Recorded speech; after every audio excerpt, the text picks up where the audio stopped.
Salam dostlar, salam əziz qardaş və bacılar. Necəsiz? Ümid edirəm ki, yaxşısınız.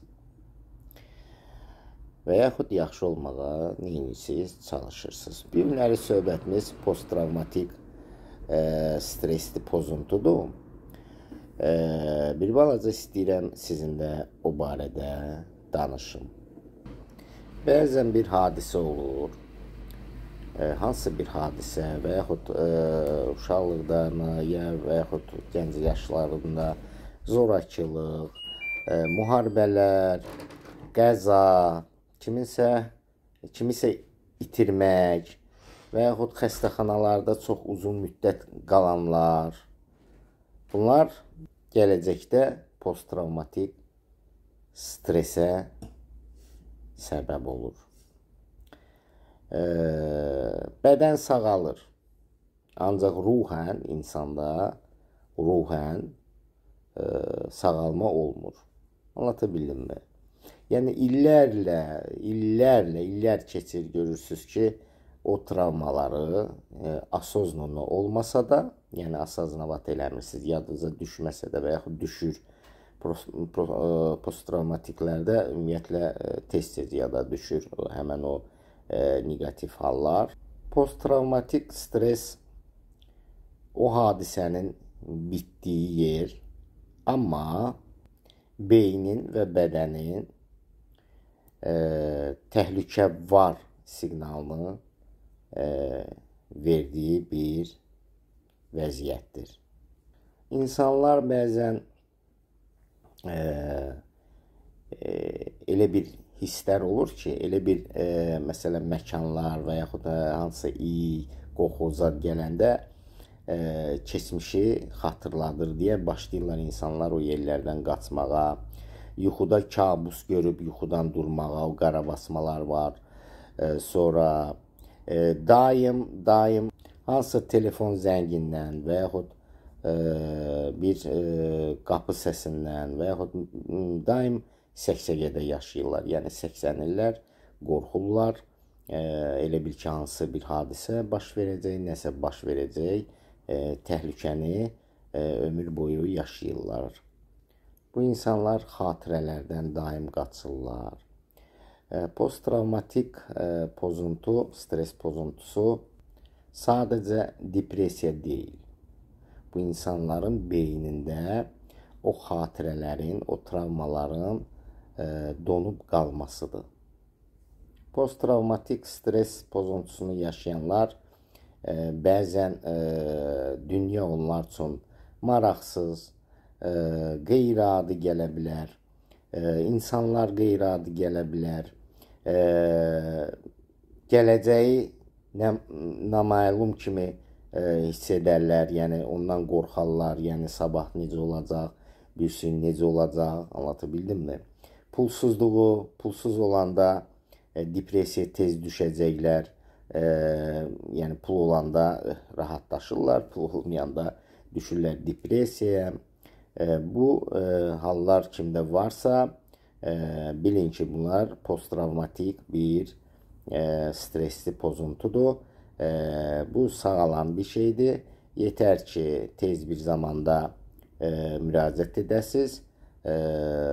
Biz də sizə kömək edəyik.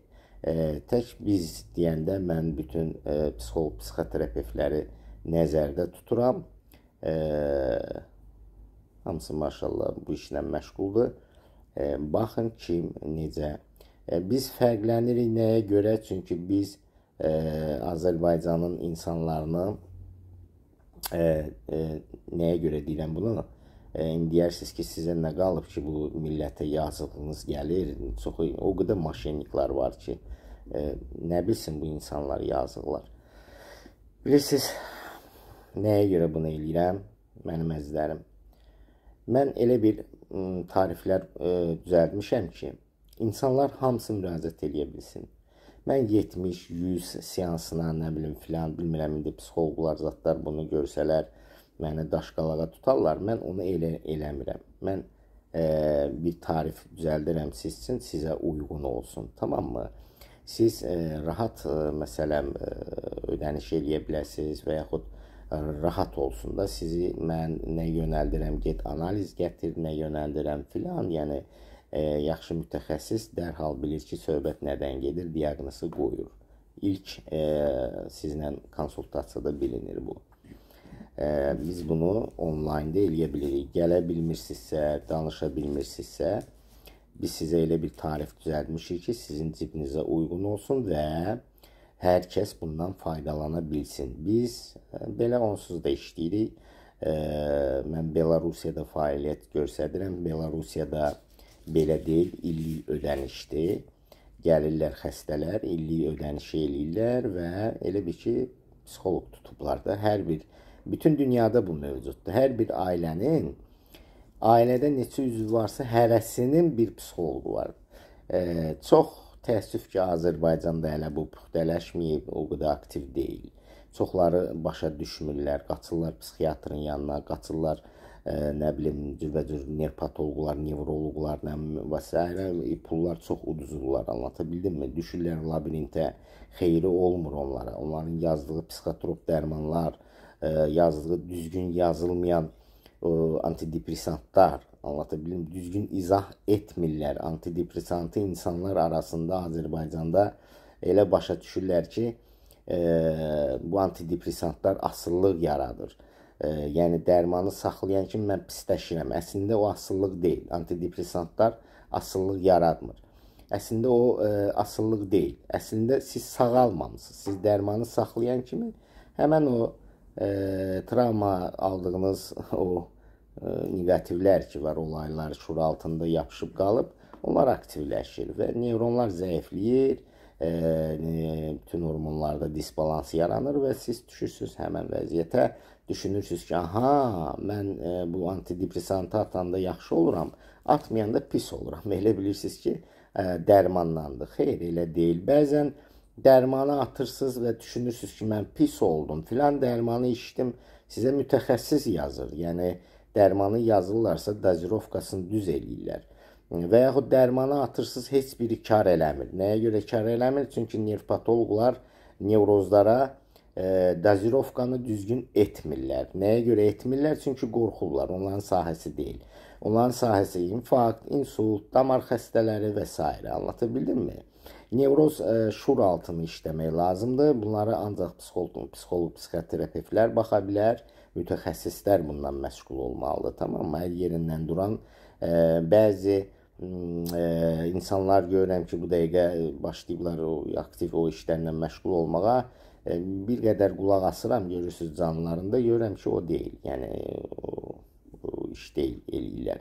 Çoxları panik atakdan yapışır, başa da salmırlar ki, bu panik atak nədən irəli gəlir, nəyə görə yaranır, mexanizmi nədir, anlatabildim mi? Biz bunların hamısını izah edirik, bütün mexanizmi izah edirik.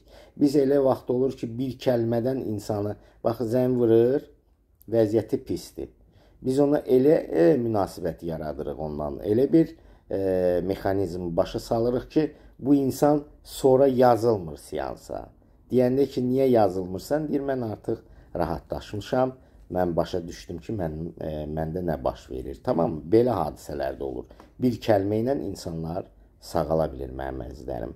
Nevroza, nə bilim, get analiz ver. O analizi verə-verə ürəyinə o qədər düzdür. 6 aydan bir hər bir insan analiz verməlidir. Bütün medismotordan keçməlidir. Bu istir nevroz olsun, istir adi insan olsun. Tamam mı? Nevroza qalanda təbii ki, nevropatoloqun, nə bilim, başqa terapevtin zadının yanına getməkdənsə, bir endokrinoloqun yanına gedin, hormonal analizləri verin və vəssalam orada. Nevrozdan ancaq hormonal dəyişiklikləri baş verə bilər, anlatabildim mi? Organik heç bir dəyişiklik heç kəs hiss eləyə bilməz. Heç kəs. Anlatabildim mi? Və yaxud başı MRT-yə saldırırsalar, başı MRT görə bilməzsiniz. Nevrozsuz, yoxsa nevroz deyilsiniz. Spesial aparatlar var, onlar görə bilirlər. Anlatabildim. Və yaxud kardioloqlar onu bilmirlər, sonra başlayırlar kardioloqlar nəsə buna müalicə yazmağa, nevrozsun. Bunlar hamısı yanlışdır, mənim əzizlərim. Buyurun, 24 saat pul istəmirəm konsultasiya. Mənim əzizlərim, narahat olmayın. WhatsApp-ım 24 saat açıqdır. Nə maraqlıdırsa soruşun. Çəkinməyin. Öz başına işlər görməyin. Başınıza dönərəm sizin. Öpürəm. Mən sizi çox istəyirəm. Mən Azərbaycan xalqını həqiqətən çox sevirəm. Mən özüm də xəstə olmuşam ona görə. 35 il məni aldadıblar. O gənc yaşlarımda olub da. Aldadıblar, bu topla, bu ona atırdı, o buna atırdı, o buna. Mənim ancaq pulum gedirdi. Anlata bildim mi? Mən bilirəm bunların siz nə çəkirsiniz. Ona görə də mən hamısına kömək eləyəcəm. İstəyir məni daşqalaq eləsinlər, istəyirlər məni neynirlər eləsinlər. Sağ olun, sağlıqla qalın, salamat olun.